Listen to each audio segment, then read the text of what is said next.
et messieurs, nous abordons le dernier virage du BIF 2021. Nous suivons à présent un panel sur cette question-là. Repenser les financements des petites entreprises en Afrique. Il sera modéré par M. Tanchanta Mpo. Il est cofondateur de Pivotech. Il va me rejoindre à M. Tanchanta Mpo sous vos ovations. Pivotech, mesdames et messieurs, utilise la technologie et le design thinking pour transformer vos idées et votre stratégie en valeur commerciale. C'est bien cela, hein, M. Tanchanta? Tout à fait, c'est ça. Donc, je vous laisse la parole pour introduire vos panélistes. Et toujours, je vais faire un petit rappel sur la gestion du temps, s'il vous plaît. Okay. Merci. Merci, bonsoir. On va essayer de gérer le temps. On sait que c'est le dernier panel.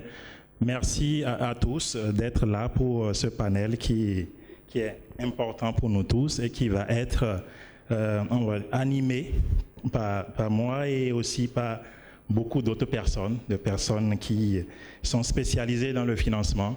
Le but, c'est de repenser le financement des entreprises. C'est le mot qui revient toutes les fois, à chaque fois ici au BIF. Depuis 4 ans, le financement est toujours un sujet. Mais quel est-il ce sujet qui fait chaque fois beaucoup couler d'encre, beaucoup de salive, et on n'arrive pas à y trouver des solutions de fond? On a des institutions financières, on a des nouvelles formes de financement, on a aussi des analystes financiers, beaucoup d'autres personnes qui viennent ici nous dire comment une entreprise doit être financée, qu'est-ce que faut-il pour la financer, mais on se rend compte qu'au fil des années, l'investissement et le financement restent un sujet. Nous avons décidé pour ce panel d'imaginer autrement, d'essayer de voir comment on peut changer les paradigmes, quels sont les financements alternatifs qui existent, quelles sont les solutions d'aujourd'hui et de demain, et quelles sont les parties prenantes pour nous aider tous à mieux financer notre économie. Pour ce panel, j'aurai l'occasion d'échanger avec Madame Nadine Daouda, qui est la dirigeante de ND Consulting, qui va nous rejoindre sur ce plateau. Elle est spécialisée, elle a un cabinet spécialisé dans le conseil et l'accompagnement et qui va nous entretenir sur tout ce qui est financement endogène, autres formes de financement qui vont accompagner. Merci, sous vos ovations, Madame Nadine Daouda. S'il vous plaît, prenez place.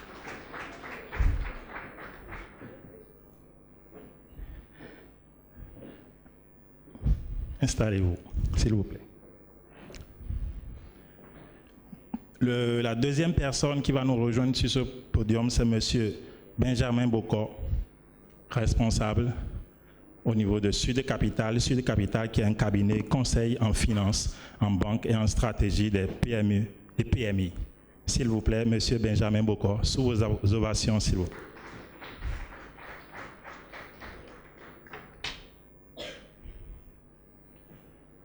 La troisième personne, c'est qu'elle est là, M. Eric Hundo, chef service PME-PMI de la BESIC. Est-ce qu'il est là, M. Eric Hundo? Non. Peut-être qu'il va nous rejoindre en cours de route. Et la quatrième et dernière personne, c'est M. Augustin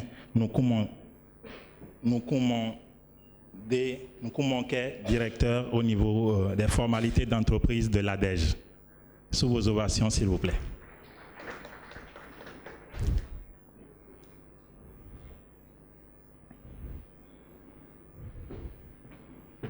Bienvenue, prenez place à ma droite, s'il vous plaît.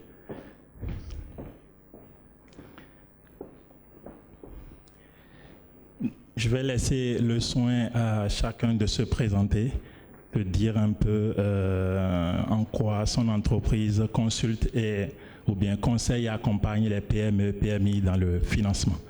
Madame Daouda, à vous la parole. Bonsoir à tous et merci pour l'invitation. Merci Bernard. Alors, c'est Nathalie, pas Nadine. Nathalie Daouda. Je dirige le cabinet ND Consultants, qui est un cabinet de conseil spécialisé dans l'accompagnement, je vais dire la redynamisation de la stratégie de développement des entreprises. Avec une idée un petit peu particulière qui est la notion de capitalisme responsable qui veut que on ne fasse absolument pas les choses comme tout le monde. On veut repenser les choses et aborder le marché en fonction des réalités locales, en ayant une performance propre à l'écosystème, propre à l'entreprise et en fonction des besoins réels des entreprises. Donc, cabinet stratégie développement. Et au Bénin, nous sommes présents sous la forme d'un centre d'affaires avec une partie donc d'accompagnement et une partie accélérateur de PME et un espace de coworking, mais ça, ce sont des services annexes. Ok, merci madame. Je me tournais vers monsieur Augustin Nkunmanke. Vous êtes à l'ADEJ. Qu'est-ce que l'ADEJ propose aujourd'hui comme accompagnement, comme aide? C'est quoi l'ADEJ pour les entreprises? Merci, monsieur Mpo. Je suis Augustin Nkunmanke. Je suis directeur de la formalisation des projets et de la facilitation d'accès au financement à l'Agence de développement de l'entrepreneuriat des jeunes. L'Agence de développement de l'entrepreneuriat des jeunes est le bras opérationnel du gouvernement pour la promotion de l'entrepreneuriat des jeunes. Donc, nous pilotons la politique publique en matière de l'entrepreneuriat des jeunes. Et à ce titre, notre mission, c'est de contribuer au développement de l'entrepreneuriat de croissance par la mise en place d'une pépinière de petites et moyennes entreprises capables de créer de la valeur et d'offrir des opportunités d'emploi durables. Il faut dire que depuis décembre 2018, le gouvernement a choisi de s'inscrire dans la promotion de l'entrepreneuriat de croissance par opposition à l'entrepreneuriat de subsistance qui avait été mis en œuvre jusque-là. Et l'ADEJ s'est inscrit dans cette vision du gouvernement. Et dans la mise en œuvre de cette mission, nous avons un dispositif d'accompagnement en 3 phases qui s'adresse à 3 catégories de clients. Il y a d'abord les jeunes qui sont porteurs d'idées d'entreprise que nous prenons en charge. À partir de l'idée, nous les accompagnons, nous les formons et nous les aidons à formaliser leur idée d'entreprise. Et cette étape, nous appelons ça la formalisation économique des idées d'entreprise. Après cette étape, le jeune finit l'accompagnement par l'élaboration d'un document de projet, d'un plan d'affaires, un plan marketing et une étude de marché. Fini cette étape, nous passons à la formalisation juridique de l'entreprise en l'aidant à choisir la forme juridique appropriée à son entreprise. Puis vient la deuxième étape qui est la facilitation d'accès au financement. On accompagne le jeune entrepreneur à aller au contact des banques et là, l'ADEJ propose un certain nombre d'outils pour conforter les banques. Il faut dire, si vous le permettez toujours, que en fait, on a identifié que le jeune, en tant que demandeur, en tant que porteur d'idées de projet, est un risque. Lui-même, il constitue un risque pour le banquier. Donc, la première phase de préparation permet de ramener le risque lié au porteur de projet à un niveau raisonnable. Au niveau de la phase d'accès au financement, nous sommes là également et nous proposons des outils pour conforter le banquier. Et ces outils-là, il y a les lignes de garantie, il y a assurance risque de perte d'exploitation, il y a les bonifications de taux d'intérêt également que nous proposons. Et enfin, notre troisième phase, si vous le permettez, la phase d'accompagnement post-financement où nous travaillons encore avec le jeune dans la gestion et un certain nombre d'outils pour permettre d'avoir un système d'information de gestion qui rassure les partenaires techniques et financiers. Et enfin, en bout de chaîne, il y a la facilitation d'accès au marché qui permet aux jeunes entrepreneurs d'écouler son produit. Voilà de façon résumée l'accompagnement que l'ADEJ apporte dans l'écosystème de l'entrepreneuriat des jeunes. Merci. Okay. Merci, M. Augustin. Je vais me tourner maintenant vers M. Benjamin Bokor. Sud Capital, c'est quoi pour un entrepreneur? Ok, je vous remercie. Je suis Benjamin Bokor. Je suis analyste financier senior et responsable du développement commercial de Suite Capital. Suite Capital, c'est un cabinet de conseil en banque, en finance, en stratégie, en gouvernance d'entreprise et en organisation, qui est depuis 2015 au service du développement des acteurs de l'économie, essentiellement les banques et institutions financières, les organismes aussi bien publics que privés, et les entreprises, en l'occurrence les petites et moyennes entreprises, qui, il faut le dire, c'est ce qui nous rassemble d'ailleurs là, éprouvent d'énormes difficultés d'accès au financement bancaire, mais également financement multisource. Et donc nous avons 3 métiers essentiellement. Nous avons l'ingénierie financière qui nous permet de nous occuper de tout ce qui est montage capitalistique, faisant appel à un savoir-faire spécifique, les opérations de fusion, acquisition, de restructuration, de bilan, ainsi de suite. Opération du rôle du bilan essentiellement. Et le deuxième métier, c'est l'intermédiation en opération de banque. Nous avons été agréés par la Banque centrale en 2016. Nous sommes d'ailleurs le premier cabinet agréé au Bénin. Il y a eu un deuxième cabinet après. Pour être intermédiaire entre les acteurs de l'économie, essentiellement les entreprises et les banques. Non seulement les banques, mais tous les acteurs du marché financier et bancaire. Et donc, pour les besoins de financement des petites et moyennes entreprises et des entreprises en général, nous assurons le montage des dossiers de crédit, la structuration du financement et l'introduction des dossiers auprès des partenaires bancaires. Nous avons plusieurs partenariats avec les banques.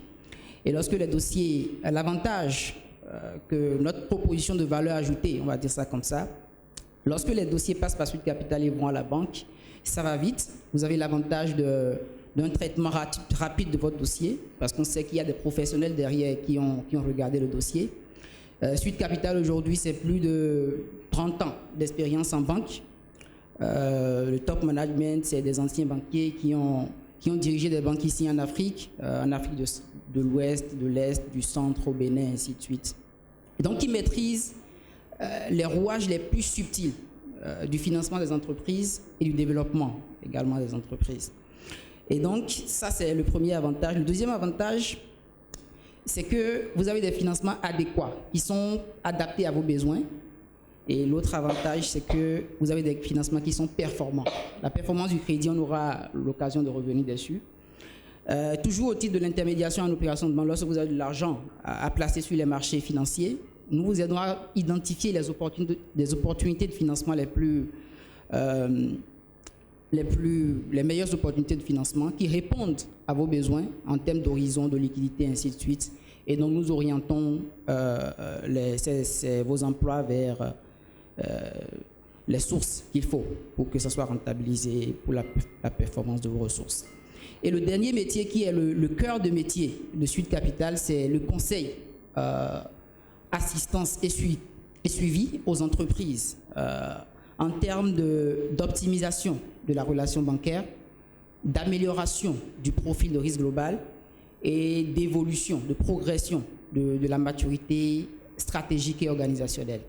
Donc nous avons un pôle d'experts que nous mettons à la disposition des entreprises pour les accompagner à se développer, à asseoir une discipline organisationnelle, à croître véritablement, à bien tenir les fonctions support qu'il faut pour leur développement et leur croissance, essentiellement. Ok, merci beaucoup, Monsieur Benjamin Bokor. Madame Nathalie Daouda, qu'est-ce qui fait que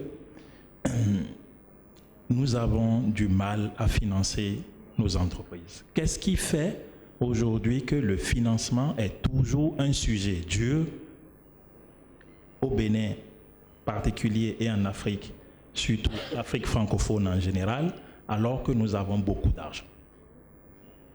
Alors je pense que je prends mon expérience sur 2 continents et depuis une quinzaine d'années maintenant en tant qu'entrepreneur. Et je pense que le premier problème, c'est qu'en fait, la plupart des entreprises n'ont pas besoin d'argent. C'est le premier point de départ. C'est le premier réflexe que l'on a, c'est il y a de l'argent quelque part, moi aussi j'y ai droit, donc je veux qu'on me donne de l'argent. Et dans mon travail, quand on entre dans les entrailles de l'entreprise et qu'on observe le fonctionnement, le modèle économique, les stratégies, les visions qui sont mises en œuvre, allez, je lance un chiffre empirique mais qui est basé sur ma propre expérience, dans 80% des cas, on n'a pas besoin d'apport extérieur. On n'en a pas besoin. Donc les gens sont focalisés sur le fait d'avoir un apport extérieur en argent, que fondamentalement et structurellement, ils ne sont pas en capacité de rembourser. Donc, déjà, ça présente un facteur de risque extrêmement important pour les personnes qui vont investir ou qui vont vous prêter de l'argent. Donc, on ne vous financera pas. Ça, c'est la première chose. Et la deuxième chose, c'est que le recours automatique à de l'argent extérieur induit une espèce de paresse intellectuelle ou organisationnelle dans le fait de monter un business qui se tient. Si vous avez une offre qui tient la route sur un marché qui en a besoin, fondamentalement, vous n'avez pas besoin d'argent extérieur. Vous pouvez vous autofinancer. Je vous donne l'exemple d'une jeune femme en Afrique du Sud qui, coiffeuse de son état, a commencé à travailler chez elle, elle s'est formalisée, elle est sortie, elle a créé donc son salon et elle a investi toutes ses économies, donc tontine, donc elle s'est financée par de la tontine, donc c'est son propre argent en fait qu'elle a réinvesti, et là, confinement numéro 1, puis confinement numéro 2, eh bien figurez-vous que cette boîte n'a pas périclité, et que son service était d'une telle qualité que ses clientes ont payé d'avance en attendant la fin du confinement. Et cette entreprise, elle vit toujours aujourd'hui, et cette dame, elle n'a aucun problème, alors qu'elle a subi de plein fouet les confinements successifs, d'un et de deux, que son métier de coiffeuse n'était absolument pas considéré comme un métier prioritaire. Donc, ce que je veux dire par là, c'est que le premier problème de l'accès au financement des PME, pour moi, c'est que ces entreprises n'ont pas besoin d'argent, déjà, extérieur. Elles ont besoin de s'organiser, elles ont besoin de mieux connaître leur marché, elles ont besoin de travailler sur leur offre, elles ont besoin d'avoir des dirigeants formés, des collaborateurs motivés, un écosystème compatible avec la solution que ces entreprises veulent apporter. Et quand on a une bonne idée, on ne court pas après l'argent, c'est l'argent qui vous cherche. Ça, c'est déjà mon premier point de vue. Okay. D'accord, merci madame. Monsieur Noko-Manke, je me tourne vers vous. Qu'est-ce qui fait, est-ce que les jeunes entrepreneurs qui viennent vous voir vous demandent plutôt de l'argent, ou ces jeunes se disent, on n'a pas besoin d'argent, on a des financements alternatifs, type la tontine, type Love Money ou d'autres moyens, où ils se disent, il y a de l'argent, l'ADEJ peut nous donner, c'est une institution d'État qui a de l'argent et qu'elle pourrait nous en prêter, nous aussi on a droit, comme le disait Madame Daoud. Est-ce que c'est le même constat que vous faites aujourd'hui? Oui, et nous constatons que pour la plupart, les jeunes sont plutôt intéressés par les ressources. Mais en réalité, pour l'expérience que nous avons dans le domaine de l'accompagnement des jeunes, le problème des jeunes, ce n'est pas l'argent, en réalité. C'est d'abord leur profil. Ils n'ont pas le profil d'entrepreneur. Et nous avons identifié ça comme un problème réel et nous avons proposé une solution par rapport à ça. C'est de travailler leur profil d'entrepreneur pour qu'ils puissent avoir un réflexe d'entrepreneur, réfléchir comme un entrepreneur, se comporter comme un entrepreneur. Et c'est ça qui comporte, qui est l'essentiel de la première phase de l'accompagnement que l'ADEJ donne aux clients qui sont les jeunes porteurs d'idées de projet. Et quand nous les travaillons, nous travaillons leur profil entrepreneur. Après, nous les mettons en relation avec des mentors. Ces mentors, nous avons un partenariat avec la Chambre de commerce et d'industrie du Bénin qui nous met à disposition ces mentors-là et nous référons ces jeunes auprès des mentors qui les encadre à nouveau. Ils touchent la réalité de l'entreprise dans le secteur qu'ils ont choisi.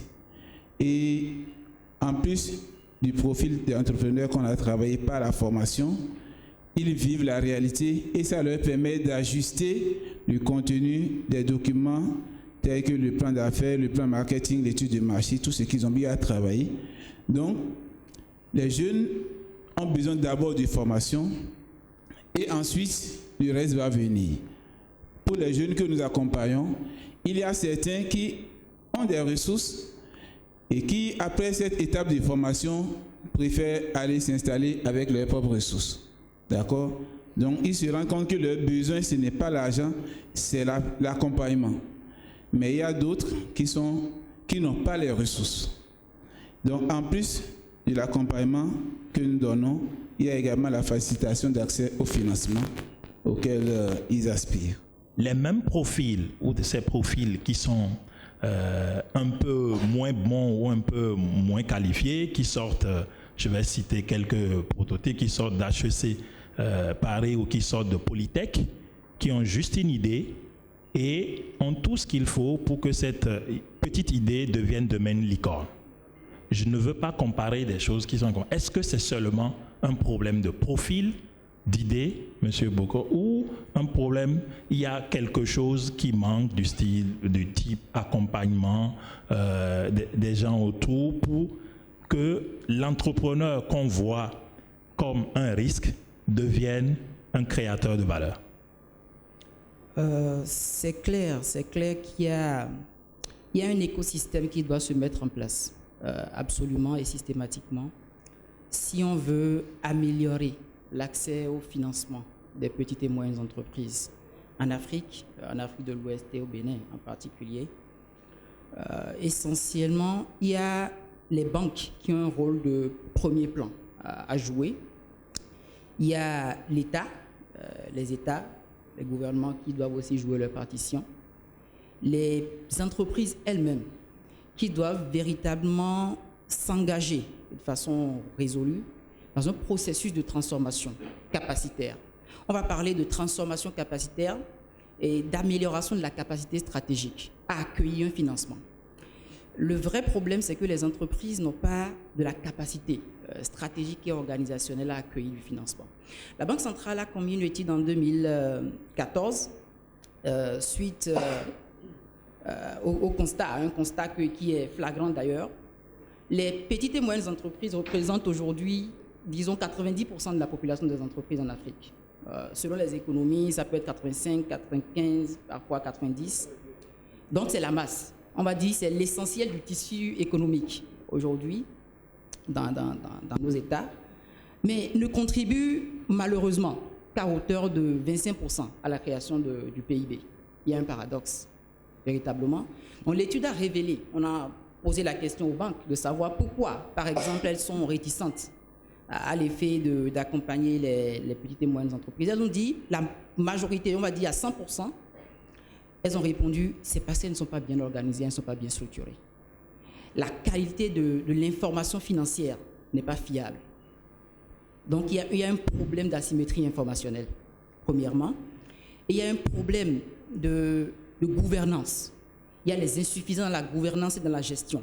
La gouvernance de la création de valeur, la gouvernance de l'amélioration continue, la gouvernance des risques. Généralement, vous savez, nos promoteurs, les idées de projet sont viables. Il faut le dire, les modèles économiques aussi, viables. Il y a de la perspective, il y a du potentiel. Mais il faut qu'elles soient bien structurées. Elles soient bien gouvernées. Elles présentent ce qu'on appelle un profil de risque pour attirer, aiguiser l'appétit des investisseurs et des financeurs, essentiellement.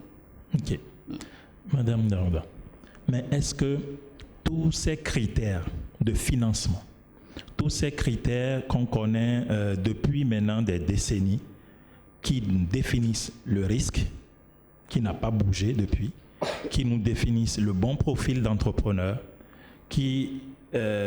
tous ces éléments qui nous définissent comment on doit créer de la valeur, ainsi de suite, est-ce que ces éléments, ces critères dans le financement sont toujours up-to-date? Est-ce que c'est adapté à notre temps, à notre génération et à notre Afrique, on va dire, à notre pays? notre territoire? Alors, Ou faut-il changer de paradigme? Là, je ne vais pas mettre juste le pied dans le plat, je vais mettre tout le corps dans le plat. Pour moi, le système bancaire tel qu'on le connaît aujourd'hui n'est absolument pas adapté pour le monde de l'entreprise. Que ce soit ici ou en Europe, je parle plus précisément de la France que je connais un peu mieux, les banques ne sont pas là, ne sont pas configurées, les employés de banque ne sont pas formés pour accompagner les entreprises.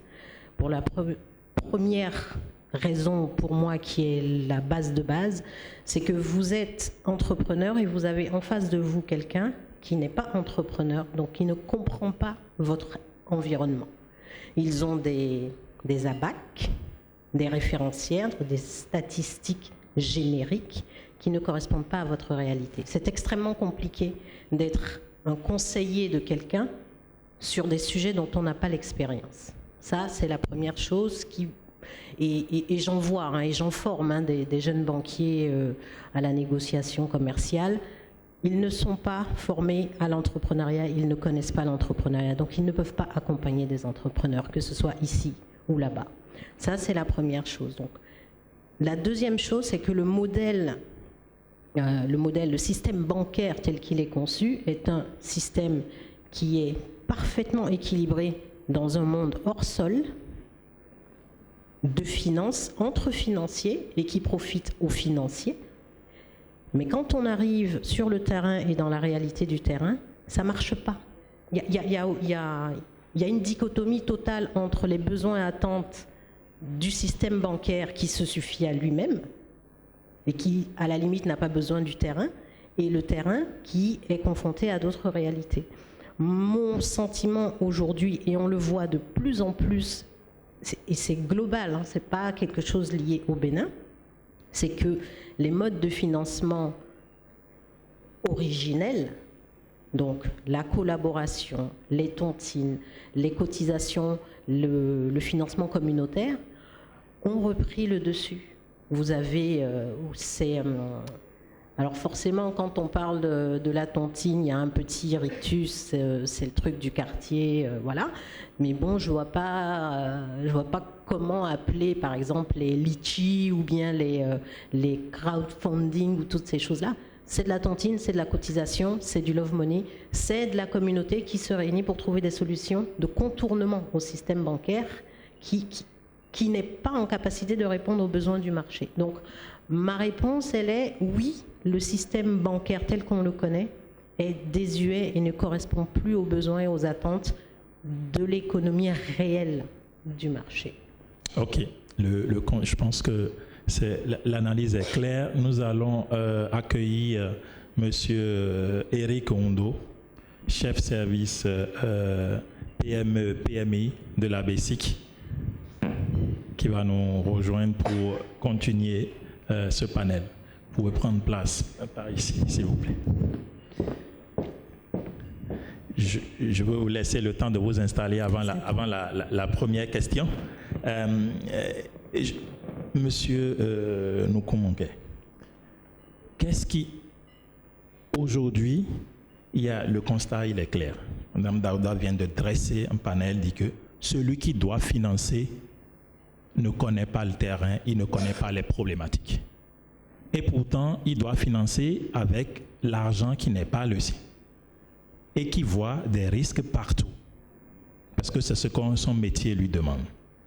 En quoi l'ADEJ peut être un facilitateur ou une forme de caution au-delà de la formation pour que le banquier qui est en face, qui ne connaît pas les réalités, on puisse lui garantir que oui, il y a réalité, oui, il y a besoin, oui, il y a difficulté, ou il y a besoin, cette entreprise a besoin vraiment d'être financée. Merci. Et c'est vrai que la réalité est là, que les banques ont du mal à financer la petite et moyenne entreprise. Et je ne veux pas parler à la place des banquiers, mais il faut reconnaître que les banques détiennent nos ressources. Ce sont nos ressources que nous avons confiées aux banques. Et nous attendons des rémunérations. Nous ne voulons pas qu'un jour on nous dise que nos ressources sont perdues. Donc les banquiers veillent à cela. De l'autre côté, la jeune entreprise ou bien la petite et moyenne entreprise a besoin de ressources. Et il faut avouer que le problème majeur, c'est le problème de l'asymétrie de l'information. Les banques ne connaissent pas assez la petite et moyenne entreprise et la petite et moyenne entreprise ne connaît pas également assez la banque. Donc, il y a un problème à régler là. Et par rapport à ça, la crainte ou bien la méfiance des banques, c'est que jusqu'à un moment donné, les entreprises peuvent manipuler l'information qu'ils transmettent à la banque. Ils peuvent truquer les informations et les mettre au niveau de ce que la banque peut vouloir. Et la banque va s'appuyer sur ces informations qui ne sont pas réelles pour s'engager.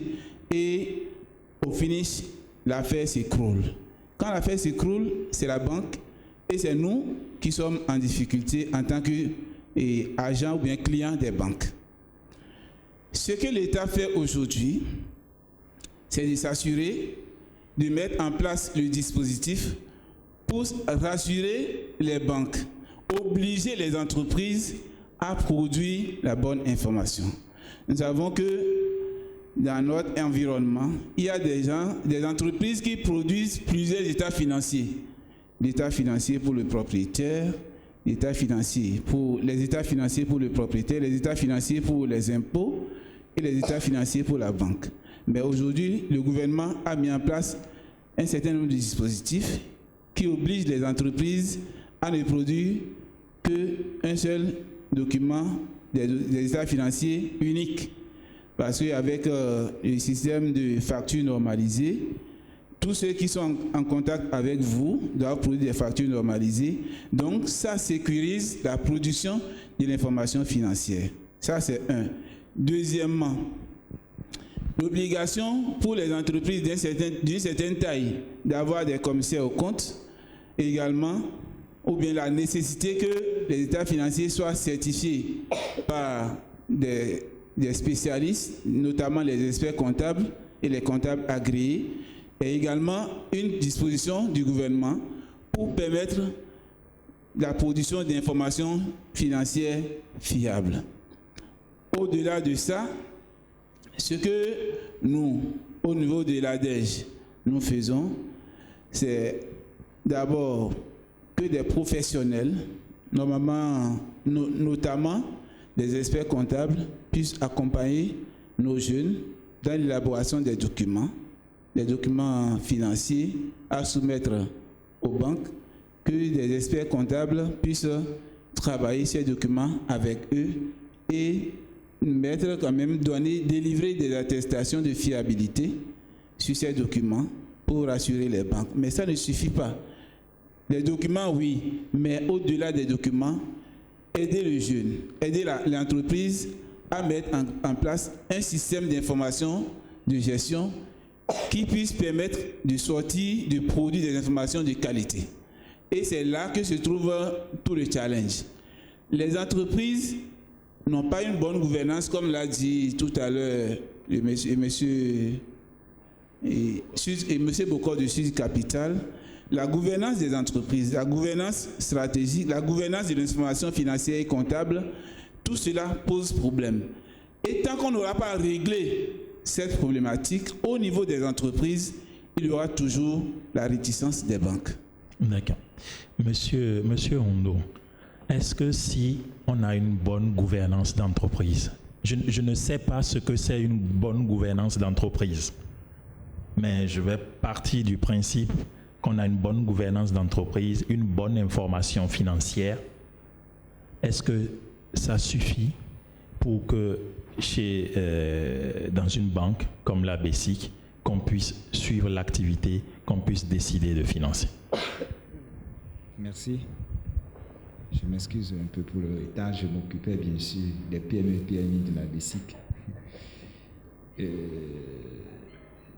Votre question est tellement pertinente que je dirais il y a aucun déposant actuellement dans une banque de l'IOMOA qui accepterait se rendre à la banque, disposer d'un solde créditaire de 10 millions, se rendre à la banque un lundi à 10 heures et que la banque lui dise « revenez dans une semaine ou dans 2 semaines ». Personne n'accepterait. Mais que se passe-t-il aujourd'hui avec les PME ou les PMI? Ces entreprises pensent allègrement qu'on peut prendre du crédit et différer les paiements. Ce n'est pas possible. Le rôle de la banque, c'est de recevoir des dépôts des uns et de les donner sous forme de crédit aux autres. C'est le même scénario. Ceux qui déposent, lorsqu'ils se présentent au guichet, la banque doit être en mesure de répondre à leurs demandes. De la même façon, ceux qui prennent du crédit, à l'échéance, ils doivent se mettre eux-mêmes la pression pour rembourser les crédits. Et le comité de Bâle a voulu sécuriser le système financier. Et nous avons, depuis 2018, une réforme réglementaire à tous les niveaux donnés. Ce qui fait que nous avons aujourd'hui des conditions qui peut-être ne répondent plus à certaines attentes. Et si nos autorités monétaires, les différents superviseurs en sont arrivés là, c'est simplement parce qu'on a constaté que pour sécuriser aujourd'hui le système bancaire, il faut durcir les conditions. Dire qu'aujourd'hui, le système bancaire n'est pas favorable à l'éclosion ou à la croissance des PME et PMI, je dirais au moins à 50%, c'est faux. Aujourd'hui, nous sommes dans un pays où nous avons un environnement très favorable aux affaires. C'est d'ailleurs même le premier pays où on vous dit aujourd'hui, depuis le 1er janvier 2021, que vous pouvez avoir une avance de démarrage lorsque vous avez un contrat de marché, que vous pouvez avoir une avance de démarrage sans une caution bancaire. Qu'est-ce que la banque veut lorsque vous êtes dans un processus de contrat de marché avec l'État? La banque veut juste que les fonds qu'elle met à votre disposition ou l'avance reçue, que cela aille à destination vers le fournisseur afin que vous puissiez exécuter le marché. Mais les PME et PMI veulent toujours d'abord toucher de l'argent pour pouvoir exécuter un contrat de marché. Lorsque vous voulez installer une petite unité de production, que veut la banque? Nous voulons commander le matériel de production par l'aide de crédit. À l'arrivée au port, nous sommes capables de payer les frais de douane, de suivre l'installation et que votre usine démarre. Et nous voulons ainsi maîtriser également la chaîne de vente. Mais les entreprises veulent vendre pour ne pas laisser de traces dans le circuit de la facture normalisée ou dans les comptes. Ce n'est pas possible. Une entreprise ne peut pas déclarer à une banque qu'elle a un chiffre d'affaires de 500 millions, alors que vous prenez son relevé de compte de toutes les banques, vous ne voyez même pas 50 millions. Comment voulez-vous qu'un analyste apprécie ce dossier? Ce n'est pas le cas. La BCK a fait assez d'efforts. Nous sommes aujourd'hui dans un programme avec la Banque mondiale, le FONAGA et le CEPEP, où nous accompagnons des petits exploitants agricoles. Nous avons mis aujourd'hui plus de 400 millions à disposition des gens qui n'ont jamais rêvé d'avoir du crédit. Et ça, je vous assure, il y a plusieurs autres programmes en cours dans notre pays. Il y a le PADEFA-ENA financé par la BAD qui veut accompagner ceux qui sont dans la filière ANACAD. Il y a le PACOFIT qui est en cours, qui va bientôt mettre en place beaucoup de fonds. Mais comment voulez-vous que les banques apprécient si les gens pensent qu'ils peuvent toujours fabriquer des produits finis, des noix d'anacarde, vendre contre de simples reçus, sans facture normalisée, sans que la banque n'arrive à retracer ses recettes sur un compte bancaire? Ce n'est pas possible. Comment voulez-vous que la banque accompagne quelqu'un qui dit « Je travaille avec près de 10 employés, aucun d'eux n'est déclaré, il n'y a aucune trace de paiement de salaire sur le compte. Et on veut que la banque accompagne. Du coup, monsieur, s'il n'y a pas une traçabilité de l'information, s'il n'y a pas une gouvernance structurée, la banque ne peut rien faire. Et malheureusement, je vous dirais, nous sommes dans un pays aujourd'hui où il y a beaucoup de grands travaux. Ce sont des multinationales qui ont gagné de gros marchés. Les banques ont dit, OK, puisque nous n'avons pas d'entreprises locales qui ont pu gagner ces marchés, nous allons nous positionner sous des sous-traitants. Mais le DGAPS est là. Beaucoup de multinationales sont déçues de certaines entreprises béninoises. Que fera la banque? Là, vous bloquez la voie à d'autres sous-traitants plus sérieux qui vont se présenter un jour à la banque pour dire « Aidez-moi ». Donc, je voudrais vraiment appeler, comme le dit mon directeur, le crédit d'abord, c'est une affaire de confiance. Les PME, les PMI doivent d'abord avoir la bonne volonté de payer leur crédit avant que la banque puisse leur faire confiance. Je vous remercie.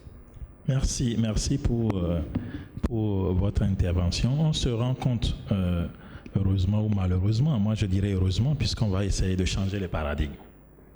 On se rend compte que la banque traditionnelle, qu'elle soit commerciale ou une banque d'investissement, a des dépôts, est surliquide. La surliquidité, c'est un problème. Son métier principal à la banque, c'est aussi de financer en partie l'économie et du coup de rentabiliser ces dépôts pour que ça marche. Le problème du risque, de la confiance, de l'information, c'en est un.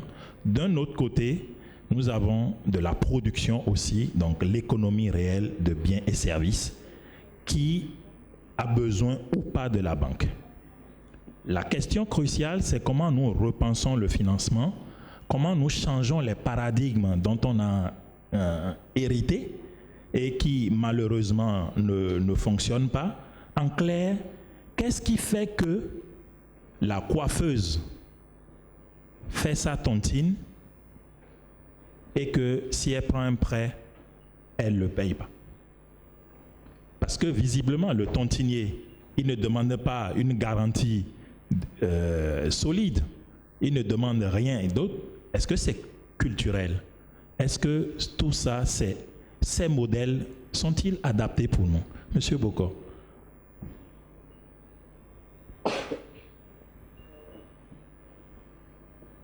Les gens sont obligés de se rabattre sur ces méthodes, sur ces modes de financement alternatifs.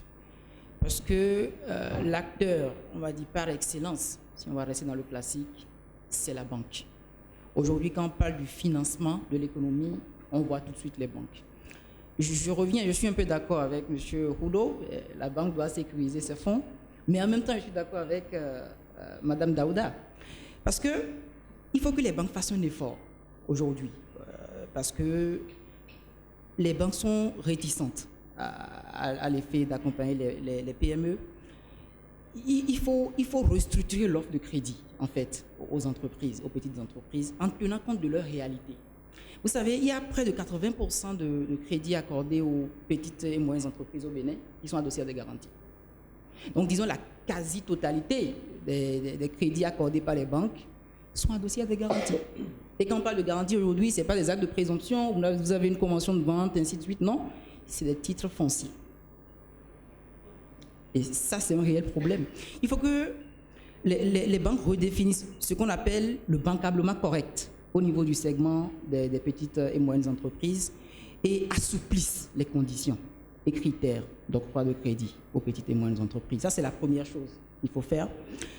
Il faut définir des programmes de financement. Vous savez, c'est des entreprises qui présentent un profil de risque élevé et qui ne sont pas à même d'apporter comme une grosse boîte de la place des garanties acceptables, pas forcément.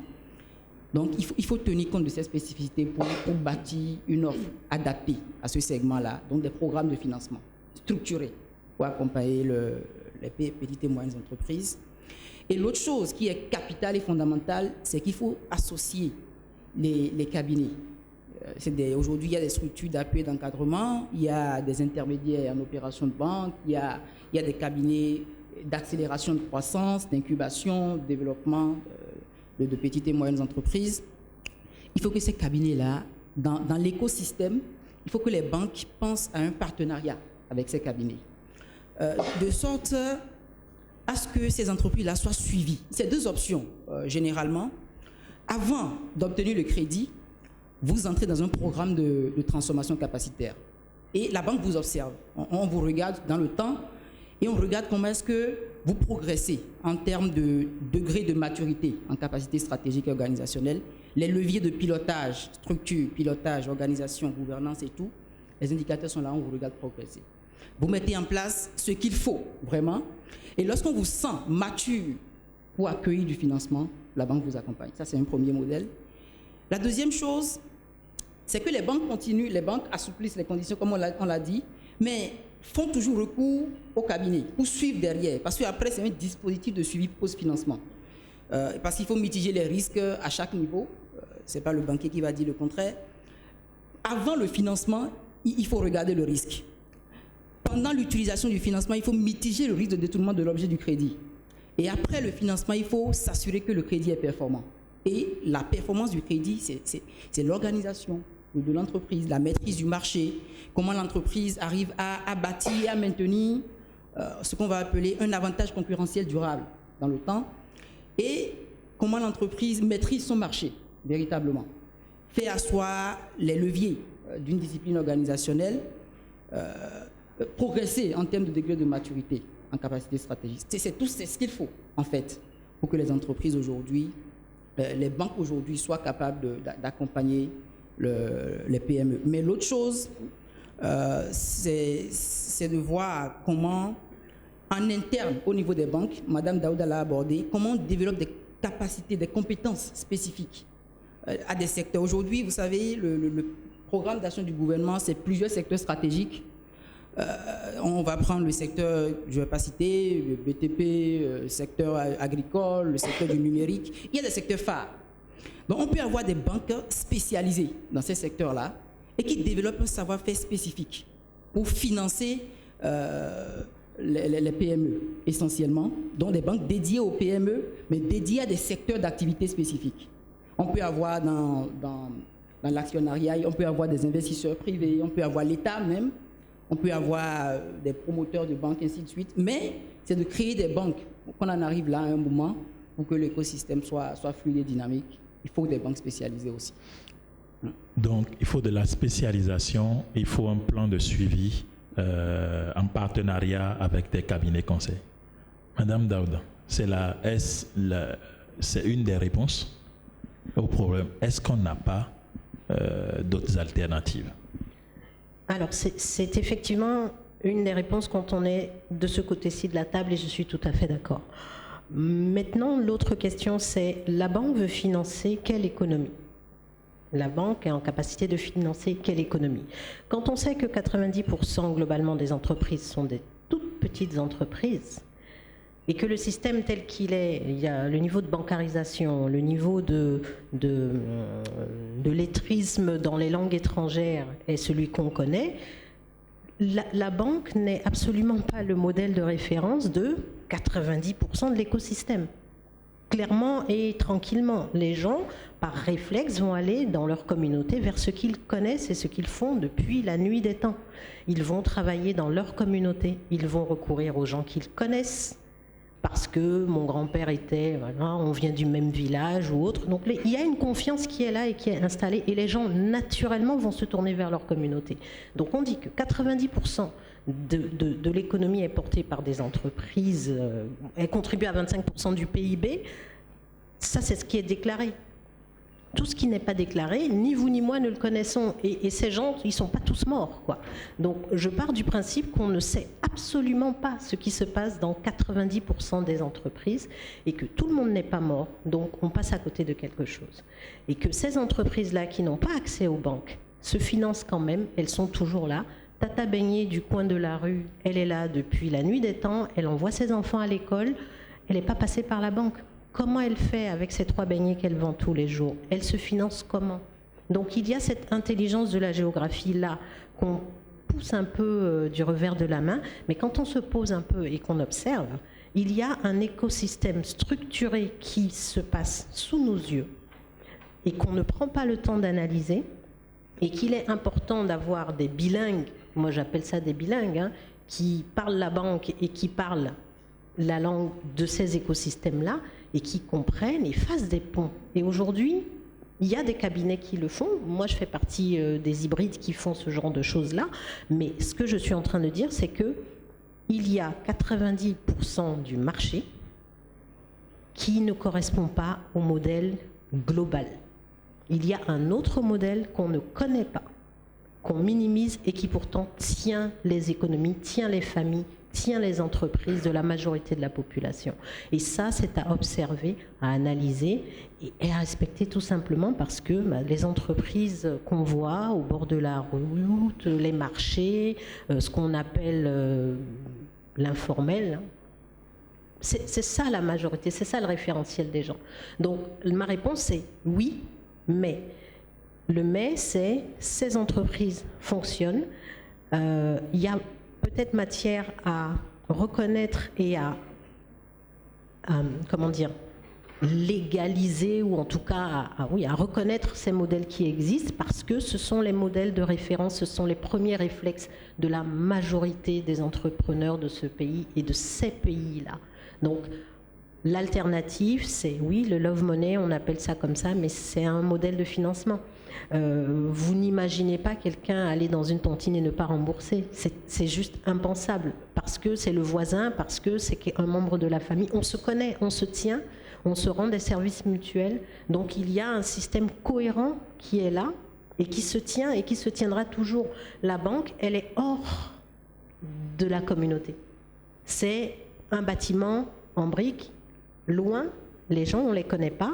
Et en plus, si on falsifie un peu les papiers, on peut obtenir des choses d'eux. Donc, il n'y a pas ce lien de dépendance et d'interaction avec le système bancaire. Et c'est pour ça que je ne parle pas du Bénin uniquement.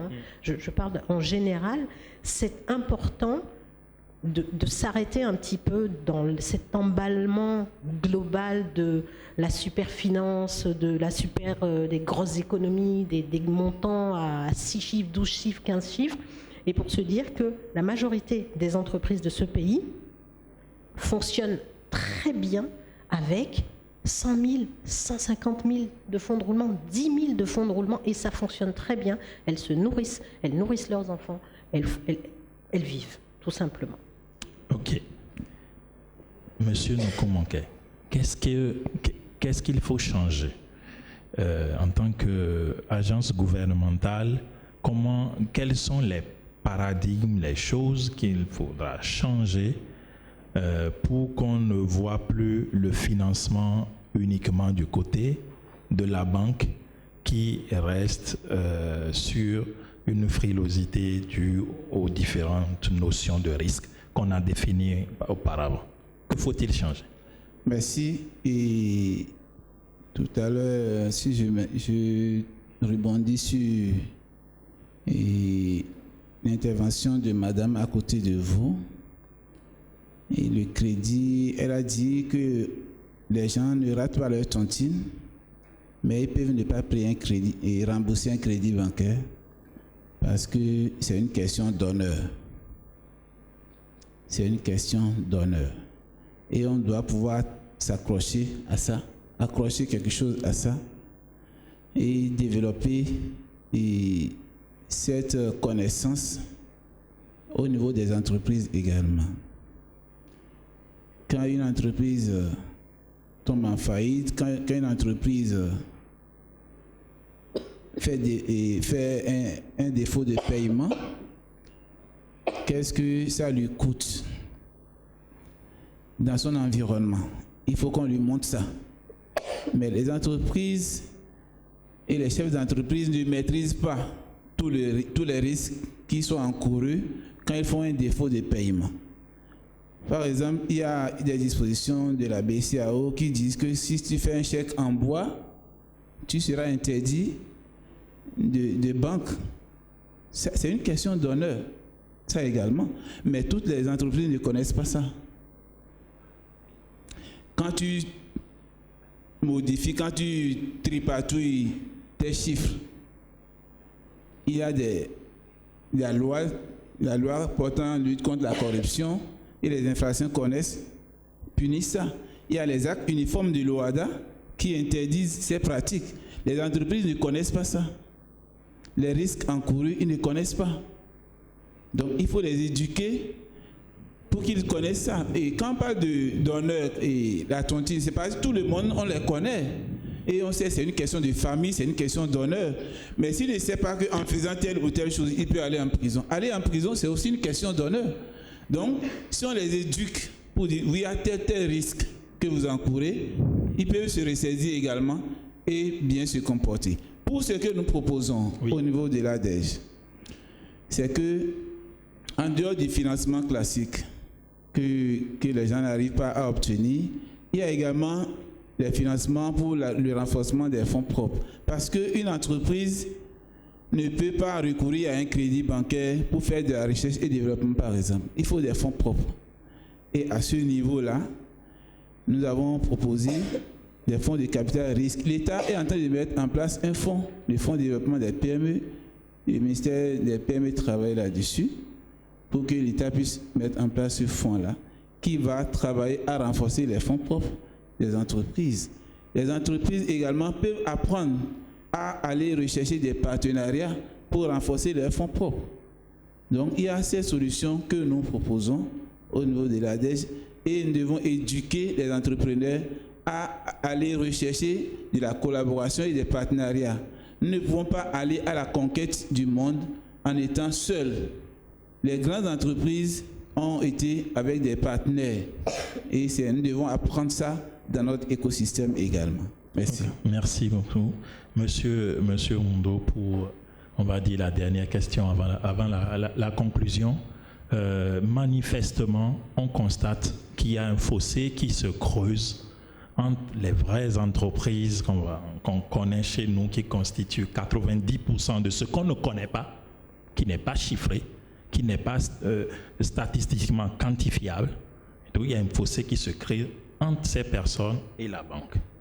Et 95% du tissu économique constitue des PME qui contribuent à 25% à l'économie, mais qui ont des difficultés à accéder au financement pour diverses raisons. Ce fossé qui se creuse n'entraîne pas-il un risque pour l'activité bancaire traditionnelle telle qu'on la connaît aujourd'hui? Et est-ce que les banques, en se projetant dans 5-10 ans, ne se disent pas on doit se renouveler ou sinon on disparaîtra? Merci. Il faut reconnaître que l'industrie bancaire est en pleine mutation face à ce que nous avons dans notre environnement au plan national et au plan international. Mais fondamentalement, il faut aussi vous dire que le segment des PME-PMI est le segment le plus rentable pour la banque. Vous savez pourquoi? Les PME-PMI ne négocient pas assez de conditions. Quand vous prenez aujourd'hui les multinationales, c'est pas rentable pour la banque. Parce que quand nous prenons un peu la marge entre les ressources et les emplois sur ces segments, ça ne permet pas de couvrir nos charges à l'interne et de booster notre PNB. Donc, nous continuons d'être intéressés par les PME et PMI. Mais ce qu'il faut fondamentalement faire au niveau de ces entreprises, c'est d'abord un changement de comportement.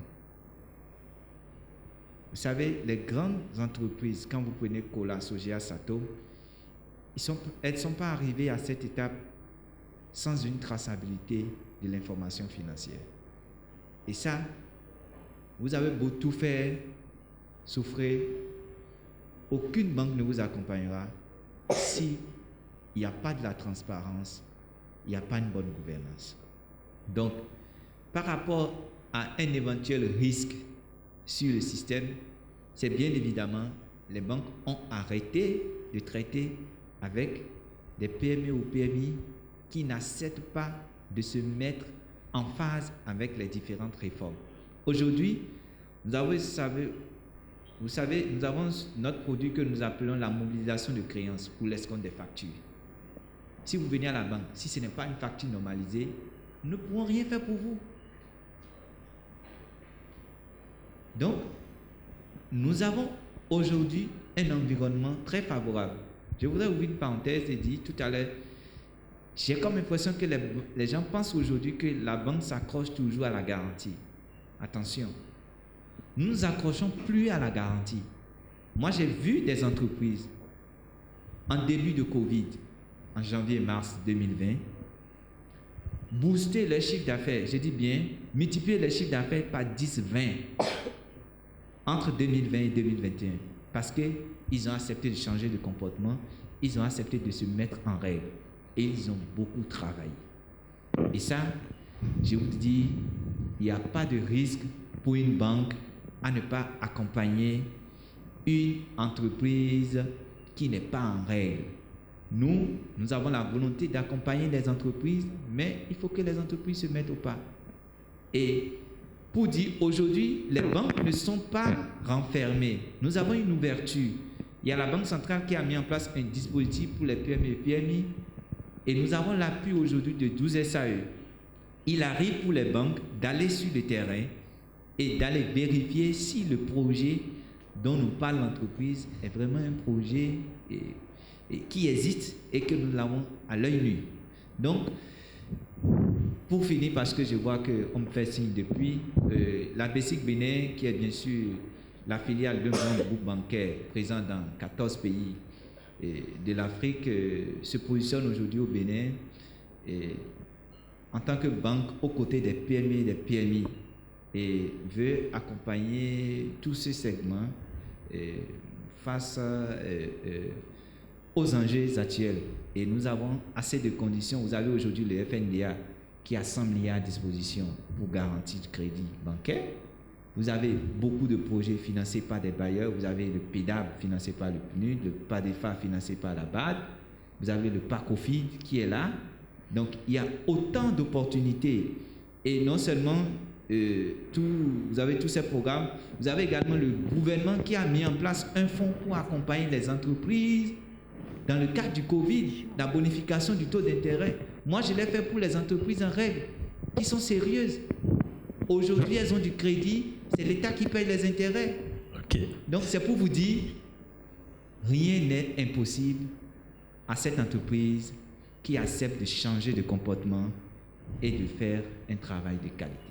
Merci, Monsieur Eric Ondo. On est à la fin de ce panel. Vous avez bien compris, un panel d'une heure ne suffirait pas à repenser ou à donner des éléments pour repenser le modèle de financement des PME. On a essayé chacun à sa manière de contribuer, de donner quelques éléments pour que nous essayions tous ensemble les années à venir de repenser le financement des PME et PMI. Merci beaucoup à vous, Monsieur Mpo, pour votre modération. Merci beaucoup, chers panélistes, pour vos contributions sur la question. Et merci à vous aussi, chers participants. On les raccompagne avec des ovations.